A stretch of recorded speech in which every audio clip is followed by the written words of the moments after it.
Non capisco. Su quali prodotti siete orientati in base alle esigenze tecnologiche? Siamo venuti per vedere un po' in giro, per passare un po' di tempo. Però mi sembra che quest'anno novità poche. Da dove arrivate voi? Si è sentita anche qui, da Mena Sardo.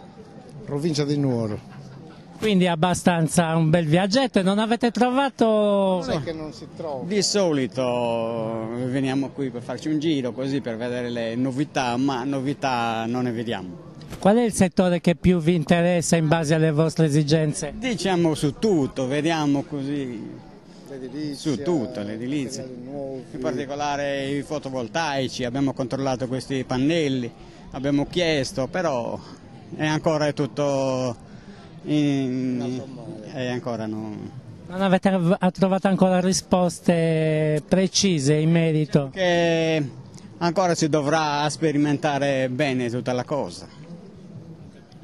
Noi vi ringraziamo,